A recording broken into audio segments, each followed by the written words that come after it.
ನಮಸ್ಕಾರ, welcome back to Karnataka Findings. So ಇವತ್ತಿನ episode ಅಲ್ಲಿ ಒಂದೊಳ್ಳೆ ರೆಸಿಪಿ ಜೊತೆ ನಾವು ವಾಪಸ್ ಬಂದಿದ್ದೀವಿ. ಸೊ ನಾವಿವತ್ತಿರೋದು ಸಾಧನ ಮನೆಯಲ್ಲಿ. ಸೊ ಒಂದೊಳ್ಳೆ ಬೆಂಡೆಕಾಯಿಂದ ಕೂಟ್ ಮಾಡೋದು ಹೇಗೆ ಅಂತ ತೋರಿಸ್ತಾರೆ. ಇದು ಮಂಗಳೂರಿನ ಸ್ಪೆಷಲ್ ರೆಸಿಪಿ ಅಂತೆ. ಸೊ ಇದನ್ನ ಪಿಕಲ್ ತರಾನು ಬಳಸ್ತಾರೆ. ಸೊ ಆ ಒಂದು ಸ್ಪೈಸಸ್ ಇಂದಾನೇ ಮಾಡೋದು. ಹೇಗೆ ಮಾಡ್ತಾರೆ, ಯಾವ ತರ ಪ್ರೊಸೀಜರ್ ಅಂತ ಈ ಒಂದು ಅಥೆಂಟಿಕ್ ರೆಸಿಪಿನ ನೋಡ್ಕೊಂಡ್ ಬರೋಣ ಬನ್ನಿ. ಹಾಯ್ ಮ್ಯಾಮ್, ಹೇಗಿದ್ದೀರಾ? ಅಯ್ಯೋ ಶ್ವೇತಾ, ಎಷ್ಟು ಖುಷಿ ಆಯ್ತು ನಿಮ್ಮನ್ನ ನೋಡಿ. Thank you so much. Last time ನೀವು ಇಷ್ಟಪಟ್ರಾ? ಹೌದು, ತುಂಬಾ ಚೆನ್ನಾಗಿತ್ತು. ನೀವು ತೋರಿಸಿದ ಒಂದು ಒಳ್ಳೆ recipe. Last time fruit salad ಏನು ಮಸ್ಟರ್ಡ್ ಸೀಡ್ಸ್ ಇಂದ ಮಾಡಿದ್ರು, ತುಂಬಾ ಚೆನ್ನಾಗಿತ್ತು. ಸೊ ನೀವ್ ಯಾರಾದ್ರೂ ಆ ರೆಸಿಪಿ ನೋಡೋದನ್ನ ಮಿಸ್ ಮಾಡ್ಕೊಂಡಿದ್ರೆ ಮತ್ತೆ ಹೋಗಿ ಆ ವಿಡಿಯೋನ ಚೆಕ್ ಮಾಡಿ, ನಮ್ಮ ಪ್ಲೇ ಲಿಸ್ಟ್ ಅಲ್ಲಿ ಇದೆ. So thank you so much. Welcome back to our channel. Thank you very much. ನಿಮ್ಮ ಮನೆಗೆ ಬಂದು ಮತ್ತೆ ಒಂದು ಹೊಸ ವಿಡಿಯೋ ಶೂಟ್ ಮಾಡೋದು ನಮಗೆ ತುಂಬಾ ಖುಷಿ ಇದೆ. ನಂಗೂ ಸಂತೋಷ. ಸೊ ಕರ್ನಾಟಕ ಫೈಂಡಿಂಗ್ಸ್ ಅಲ್ಲಿ ಅದು ಲಾಸ್ಟ್ ಟೈಮ್ ಫ್ರೂಟ್ ಸಾಸಿವೆದು ದಯವಿಟ್ಟು ನೋಡಿ ಮಾಡಿ. ಯಾರಿಗೆ ಡಯಾಬಿಟಿಸ್ ಇದೆ, ಶುಗರ್ ತಿನ್ನಕ್ಕಾಗಲ್ಲ, that is the best option fruits ತಿನ್ನಕ್ಕೆ. ಸೊ ಪ್ಲೀಸ್ ಟ್ರೈ ಮಾಡಿಬಿಟ್ಟು ಎಂಜಾಯ್ ಮಾಡಿ. ಸೊ ಇವತ್ತಿನ ರೆಸಿಪಿ ಬೆಂಡೆಕಾಯಿ ಕೂಟ್. ನಿಮ್ಮ ಒಂದು ಮಂಗಳೂರಿನ ಅದೇನು ಗೊತ್ತಾ, ಕೂಟು ಹೆಸರು ಏನಕ್ಕೆ ಇಟ್ಟರು ನಂಗೂ ಗೊತ್ತಿಲ್ಲ. ಬಿಕಾಸ್ ಇಲ್ಲಿ ಸಹ ಸೌತೆಕಾಯಿ ಕೂಟ್ ಅಂತಾರೆ, ಇನ್ನೇನೋ ಕೂಟ್ ಅಂತಾರೆ. ಅದು ಬಿಸಿಯಾಗಿ ಬೇಳೆ ಎಲ್ಲ ಹಾಕಿ ಮಾಡೋದು. ಇದು ಸ್ವಲ್ಪ ಉಪ್ಪಿನಕಾಯಿ ಮಸಾಲ, ಅದು ಹಸಿದೆ, ನೋ ಬಾಯ್ಲಿಂಗ್. ಬಟ್ ಬೆಂಡೆಕಾಯಿನ ಡೀಪ್ ಫ್ರೈ ಮಾಡಬೇಕು. ಇಟ್ ಶುಡ್ ಬಿ ಸ್ವಲ್ಪ ಗರ್ಗರಿ ಇರಬೇಕು, ತುಂಬಾ ಚೆನ್ನಾಗಾಗುತ್ತೆ. ಬನ್ನಿ ಕಿಚನ್ಗೆ ಹೋಗೋಣ, ಹೇಗೆ ಮಾಡೋದು ಅಂತ ನೋಡೋಣ. ಸೊ ಮ್ಯಾಮ್, ಇಂಗ್ರೀಡಿಯೆಂಟ್ಸ್ ಏನೇನು ತಗೊಂಡಿದ್ದೀರಾ? ಇದು ಬೆಂಡೆಕಾಯಿ ಇದೆ ಅಲ್ವಾ, ಹೌದು. ಅದು ಈ ತರ ನೋಡಿ ಸಣ್ಣ ಕಟ್ ಮಾಡಬೇಕು, ಸಣ್ಣದಾಗಿ ಈ ತರ ಕಟ್ ಮಾಡ್ಬೇಕು. ನಾ ಅದೊಂದು ಸ್ವಲ್ಪ ಇಟ್ಟಿದ್ದೀನಿ. ಇದು ಸ್ವಲ್ಪ ಕರಿಯಕ್ಕೆ ಜಾಸ್ತಿ ಟೈಮ್ ಆಗತ್ತೆ ಅಂತ ನಾನು ಆಲ್ರೆಡಿ ಕರ್ದಿಟ್ಕೊಂಡಿದ್ದೀನಿ. ಸೊ ಎಣ್ಣೆನಲ್ಲಿ ಇದನ್ನ ಬಿಸಿ ಎಣ್ಣೆನಲ್ಲಿ ಕರಿಯೋದು ಈ ತರ. ಸೊ ಬಿಸಿ ಸುಡೋ ಎಣ್ಣೆನಲ್ಲಿ, ಹೌದು, ಅಂದ್ರೆ ಮೀಡಿಯಂ ಹಾಟ್. ಸೊ ಈ ಬೆಂಡೆಕಾಯಿ ಈ ತರ ಇರೋದು ಹಿಂಗಾಗತ್ತೆ. ಇದು ಹಿಂಗ್ ಮಾಡಿ ಇಟ್ಕೊಂಡ್ರೆ ನಿಮ್ಗೆ ಯಾವಾಗ ಬೇಕೋ ನೀವು ಸ್ವಲ್ಪ ಮಾಡ್ಬೋದು. ನೆಕ್ಸ್ಟ್ ಡೇ ನೀವು ಅದನ್ನ ಕೋಸಂಬರಿ ಮಾಡ್ಕೋಬಹುದು. ಇವತ್ತು ಕೂಟ್ ಮಾಡಿ ನಾಳೆ ಇದು ಉಳಿದ್ರೆ ಹಸಿ ಈರುಳ್ಳಿ ತೆಂಗಿನಕಾಯಿ ಹಾಕಿ ಕೋಸಂಬರಿ ಮಾಡ್ಬೋದು. ಅದಕ್ಕೆ ಸ್ವಲ್ಪ ತೆಂಗಿನಕಾಯಿ ಬೇಕೇ ಬೇಕು. ನಿಮ್ಮ ಮಂಗಳೂರು ಅಡುಗೆಲಿ ತೆಂಗಿನಕಾಯಿ ಇಲ್ಲದೆ ಆಗಲ್ಲ. ಇದು ಸ್ವಲ್ಪ ಖಾರ ಇರುತ್ತೆ, ಬಟ್ ಅದು ಡಿಪೆಂಡ್ಸ್ ನಿಮ್ಗೆ ಹೆಂಗ್ ಬೇಕು ನೀವು ಮಾಡ್ಕೋಬಹುದು. ಅದಕ್ಕೂ ಬ್ಯಾಡಗಿ ಮೆಣಸಿನಕಾಯಿ ಒಂದು 5 ಇಟ್ಕೊಂಡಿದ್ದೀನಿ, ಉಪ್ಪು ಇಟ್ಕೊಂಡಿದ್ದೀನಿ, ಇಂಗು ಮೇನ್ ಇದಕ್ಕೆ, ಹೌದು. ಅಂಡ್ ಸಾಸಿವೆ about 1 tea spoon, 3/4 tea spoon ಅಂತ ಹೇಳ್ಬೋದು. ಮೆಂತ್ಯ ಒಂದು 1/4 ಟೀ ಸ್ಪೂನ್ ಅಂತ ಹೇಳಿ. ಮೆಂತ್ಯ ಸ್ವಲ್ಪ ಕಹಿ ಅಲ್ವಾ, ಸೊ ತುಂಬಾ ಹಾಕ್ಬಾರ್ದು ಇದು. ಆಮೇಲೆ ಹುಣಸೆ ಹಣ್ಣು. ಸೊ ಇದು ಇವಾಗ ರೋಸ್ಟ್ ಮಾಡ್ಕೋಬೇಕು, ಮೆಂತ್ಯ ಮತ್ತೆ ಕೆಮ್ಮೆಣಸಿನ್ಕಾಯಿ. ಸೊ ಅದನ್ನ ರೋಸ್ಟ್ ಮಾಡ್ಕೊಳ್ಳಿ. ಇವಾಗ ಇದನ್ನ ರೋಸ್ಟ್ ಮಾಡ್ಕೊಳ್ಳೋಣ. ಓಕೆ, ಸ್ವಲ್ಪ ಎಣ್ಣೆ ಹಾಕ್ಕೊಳ್ಳಿ.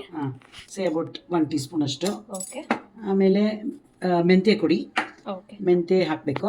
ಸ್ವಲ್ಪ ಬಿಸಿ ಆಗಲಿ, ಸ್ವಲ್ಪ ಮೆಂತ್ಯ. ನಾನೊಂದು ಚೂರು ಹಾಕ್ಕೊಡ್ತೀನಿ, ಯಾಕಂದ್ರೆ ಸಾಸಿವೆ ಜಾಸ್ತಿ ಹಾಕ್ಕೊಡ್ತೀನಿ. ಸಾಸಿವೆ ಇದು ಮಾಡಂಗಿಲ್ಲ, ಸಾಸಿವೆ ರೋಸ್ಟ್ ಮಾಡಂಗಿಲ್ಲ. ಜಸ್ಟ್ ಮೆಂತ್ಯ, ಕೆಮ್ಮೆಣಸಿನ್ಕಾಯಿ. ಇದು ಸ್ವಲ್ಪ ಖಾರ ಬರುತ್ತೆ, ಸ್ವಲ್ಪ ಖಾರ ಚೆನ್ನಾಗಿರುತ್ತೆ. ನಾನಿವತ್ತು ಮೀಡಿಯಂ ಹಾಕ್ತಾ ಇದ್ದೀನಿ, ಗೊತ್ತಿಲ್ಲ ಖಾರನೂ ಆಗ್ಬೋದು, ಸ್ವಲ್ಪ ಇದಾಗ್ಬೋದು. ಬಟ್ ಒಂದು 5-6 ತಗೊಂಡಿದ್ದೀನಿ.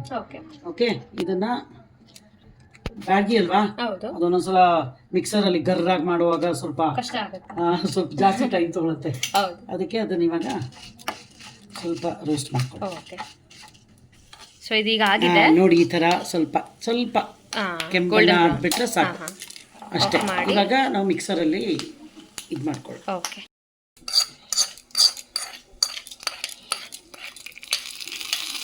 ಇರೋದ್ರಿಂದ ಹುರಿಬೇಕಂತ ಇಲ್ಲ ಗ್ಯಾಸ್ ಮೇಲೆ, ಈ ಬಿಸಿನೇ ಸಾಕಾಗತ್ತೆ ಇದಕ್ಕೆ. ಜಸ್ಟ್ ಒಂದು ಲೈಟ್ ಇದು ಮಾಡೋದು ರೋಸ್ಟ್, ಇಲ್ಲಾಂದ್ರೆ ಅದೊಂಥರ ಕಪ್ಪಾಗ್ಬಿಡುತ್ತೆ. ಸೊ ಒಂದು ಇದು ಬಿಸಿ ಇರುವಾಗ ಸ್ವಲ್ಪ ಇದ್ರಲ್ಲಿ ಹಾಕಿಬಿಟ್ರೆ ಆಯ್ತು. ಓಕೆ, ಇವಾಗ ಇದಕ್ಕೆ ಹುಣಸೆ ಹಣ್ಣು ಹಾಕೋಣ ಆ್ಯಂಡ್ ತೆಂಗಿನಕಾಯಿ ಹಾಕೋಣ. ಇದು ಅಷ್ಟೇ, 1-2 ಹಿಡಿ. ಬಿಕಾಸ್ ಇದಕ್ಕೆಲ್ಲ ಸ್ವಲ್ಪ ಗ್ರೇವಿ ಥರ ಇದ್ರೆ ಚೆನ್ನಾಗಿರುತ್ತೆ. ಹೌದು. ಸೊ ಹಾಕಿ ಇಷ್ಟು. ಆ್ಯಂಡ್ ಹಸಿ ಸಾಸಿವೆ ಒಂಚೂರು ಹೆಚ್ಚು ಕಡಿಮೆ ಆದರೆ ಏನು ತೊಂದರೆ ಇಲ್ಲ. ಒಂದು 3/4 ಟೀ ಸ್ಪೂನ್ ಅಂತ ಇಟ್ಕೊಳ್ಳಿ. ಇಷ್ಟು ಅರ್ಧ ಬೆಂಡೆಕಾಯಿ ಹಾಕ್ತೀನಿ ನಾನು, ಅದಕ್ಕೊಂದು ಅರ್ಧ ಟೀ ಸ್ಪೂನ್ಕಿಂತ ಒಂಚೂರು ಹೆಚ್ಚು ಹಾಕ್ಕೊಂಡಿದ್ದೀನಿ. ಸೊ ಜಾಸ್ತಿ ಆದ್ರೂ ತೊಂದರೆ ಇಲ್ಲ, ನೋ ಪ್ರಾಬ್ಲಮ್. ಇವಾಗ ಸಾಲ್ಟು ಅಷ್ಟೇ ನಾನು ಸ್ವಲ್ಪ ಹಾಕಿದ್ದೀನಿ, ಬೇಕಂದ್ರೆ ನಾವು ಟೇಸ್ಟ್ ಮಾಡಿ ಆಮೇಲೆ ಹಾಕೊಳ್ಳೋಣ. ಇವಾಗ ಇದನ್ನ ಗ್ರೈಂಡ್ ಮಾಡ್ಕೊಂಡು ಗ್ರೈಂಡ್ ಬರೋಣ. ಮಾಡ್ಕೊ ಖಾರನಾ ಶ್ವೇತಾ ಹಾ ಮ್ಯಾಮ್, ನಾವು ಸ್ವಲ್ಪ ಖಾರ ತಿನ್ನೋದು? ತಿಂತೀವಿ. ಓಕೆ, ಅಂದ್ರೆ ನಿಮ್ಗೆ ಇದು ಇಷ್ಟ ಆಗ್ಬೋದು. ಹೌದಾ? ಮತ್ತೆ ಇದು ಅಷ್ಟೇ ನುಣ್ಣಗಾಗ್ಬೇಕು. ನುಣ್ಣಗಾಗ್ಬೇಕು, ನೀರು ಹಾಕೊಳ್ಬೇಕು ಸ್ವಲ್ಪ. ಓಕೆ, ಇದು ನೋಡಿ ನುಣ್ಣಗೆ ಇರಬೇಕು. ಓಕೆ. ಇದು ಟೇಸ್ಟ್ ಮಾಡಬೇಕು. ಉಪ್ಪು ರುಚಿ ಎಲ್ಲ ಕರೆಕ್ಟ್ ನಾನು ಹೇಳೋದೇನಂದ್ರೆ ಟೇಸ್ಟ್ ಮಾಡಿದ್ರೆ ನಿಮ್ಮ ಟೇಸ್ಟ್ ಬಡ್ಸಿಗೆ ಸರಿ ಇರಬೇಕು. ಅವಾಗ ಅದು ಇನ್ನೊಬ್ರಿಗೂ ಇಷ್ಟ ಆಗತ್ತೆ. So always make it a habit taste ಮಾಡೋದು. ಇನ್ಫ್ಯಾಕ್ಟ್ ನಾನು ದೇವ್ರ ಪ್ರಸಾದನೂ ಟೇಸ್ಟ್ ಮಾಡೋದು. ಏನಕ್ಕೆ ಹೇಳಿ, ದೇವ್ರಿಗೆ ಯಾಕೆ ಸಪ್ಪೆ ಕೊಡಬೇಕು, ದೇವರಿಗೂ ಟೇಸ್ಟಿ ಕೊಡ್ಬೇಕಲ್ವಾ. ಯಾರಾದ್ರೂ ನಂಗೆ ಕಮೆಂಟ್ ಮಾಡಿದ್ರೆ ನಾನು ಏನು ಹೇಳೋದು ಗೊತ್ತಾ, ರಾಮಂಗೆ ಶಬರಿ ರಾಮಂಗೆ ಬೇರ್ ಕೊಡುವಾಗ ತಾನು ತಿಂದ್ಬಿಟ್ಟು ಹುಳಿ ಇರೋ ಬೇರ್ ಕೊಡದೆ ಸಿಹಿ ಬೇರ್ ಕೊಟ್ಟಿದ್ರು. ಸೊ ಯಾರಾದ್ರೂ ನಂಗೆ ಕಮೆಂಟ್ ಹೇಳಿದ್ರೆ ನಾನು ಶಬರಿ ಕತೆ ಹೇಳೋದು. ರಾಮ ಆಗ್ಲಿ ಗಾಡ್ಸ್ ಆಗ್ಲಿ ಅವರಿಗೆ ಪಕ್ಕ ಪರ್ಫೆಕ್ಟ್ ಆಗಿರೋದನ್ನೇ ಕೊಡ್ಬೇಕು. ಸೊ ಅದ್ರಲ್ಲಿ ಏನು ತಿಂದು ಕೊಟ್ವಿ ಪ್ರಸಾದ, ನಾನು ಬಿಲೀವ್ ಇನ್ ದಟ್. ಕೊಡುವಾಗ ಚೆನ್ನಾಗಿ ಕೊಡ್ಬೇಕು. That is the thing.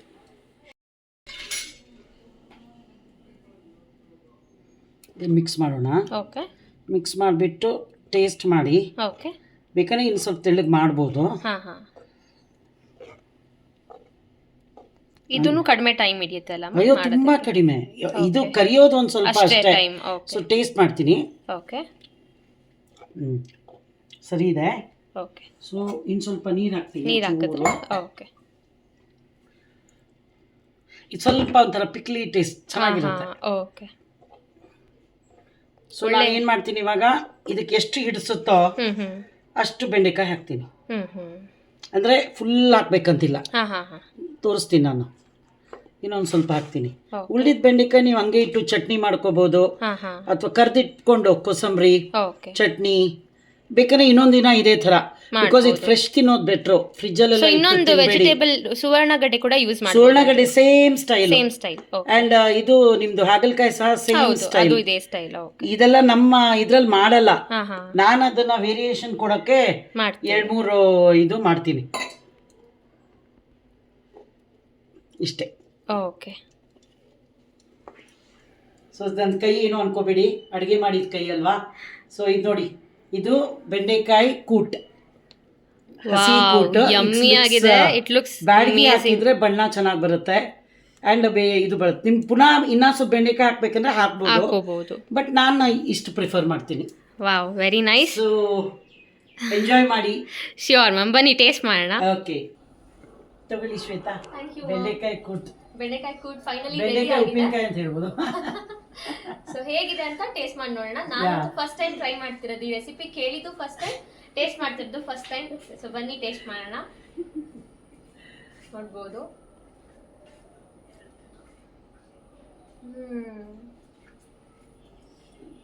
ಸ್ವಲ್ಪ ಸಕ್ಕತ್ತಾಗಿದೆ. ಖಾರ ಎಲ್ಲ ಸರಿ ಇದೆಯಾ? ಎಲ್ಲ ಪರ್ಫೆಕ್ಟ್ ಆಗಿದೆ.